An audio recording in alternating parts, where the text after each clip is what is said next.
Big things have always been expected of Jason Day since he won the Callaway World Junior Championship in 2004. He then became the youngest ever winner on the Nationwide Tour in 2007 and stepped straight up into the big time. Golfing World caught up with Jason ahead of the PGA Tour's Deutsche Bank Championship to find out about his transition to playing on the PGA Tour and to look back on a season that's seen him finish second at both the Masters and the US Open.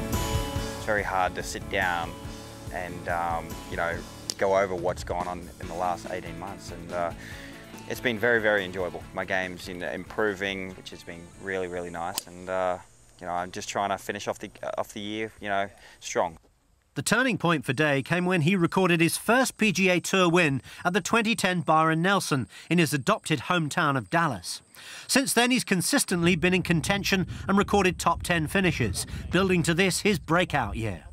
I didn't expect myself to play so good in the majors. My goal at the start of the year was to get in the top 20 of the world golf rankings, and you know, after finishing second twice in the first two majors, just shot me straight up to the top 10 of the world. So, you know, I kind of overshot that goal, which was a nice thing.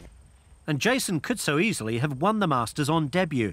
He went shot for shot with playing partner Adam Scott in one of the finest finishes ever at Augusta, before the pair were overhauled by Charles Schwartzel's stunning 4-birdie finish. It was really, really exciting. The atmosphere, the people, you know, just the front nine was the roars on the front nine, because the Tiger was tearing it up, was amazing. Things were going on. Then the back nine with what Rory did on the back nine, and then Charles making the charge, me birdieing the last two holes. Just no one knew what was going on, which was great, and it was really exciting to be inside the ropes experiencing it. It's going to go down forever. Yeah. Most people would say a major is just around the corner for the Australian. Looking back, he admits his first couple of years on the PGA Tour were much tougher than he expected. For the first time, he started doubting his own ability, leading to a change in his mental attitude. I didn't think I was going to make it as a professional golfer, but biggest thing that has turned around for me is I'm just enjoying the game a lot more. You know, I've gone back to just playing golf and having fun instead of just looking at the game of golf as a job, because as soon as you do that, you know, you start, you know, getting frustrated with yourself. You start thinking about money. You start thinking about a number of things, how many times you can win. You know, if you think about winning, you know, it just doesn't happen. So, you know, I just take it a shot at a time and just enjoy myself. And, you know, it's worked out great the last 18 months. Jason gives thanks to fellow Australian Cole Swaton for where he is today. Day's father passed away with cancer when he was 12, and for a while he lost interest in the game.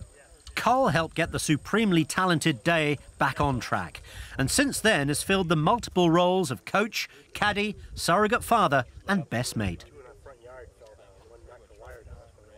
He's influenced my life a lot, you know, from a young kid to, you know, the journey has been, it's been a long, you know, weird journey, you know, from taking a 12-year-old kid that didn't really have anything at all and turning him into a PGA Tour winner to a top 10 player in the world is, in 12 years is pretty amazing. You know, we have a really good relationship. Day's rapid rise up the rankings means the pair will return home in November this year to be part of the President's Cup at Royal Melbourne.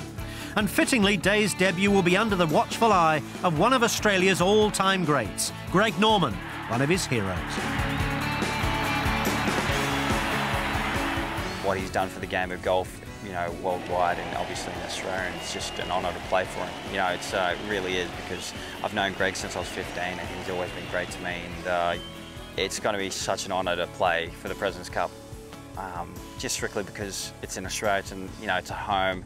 We're going to have the crowd behind us, and I think it's going to be, we have a really solid team right now.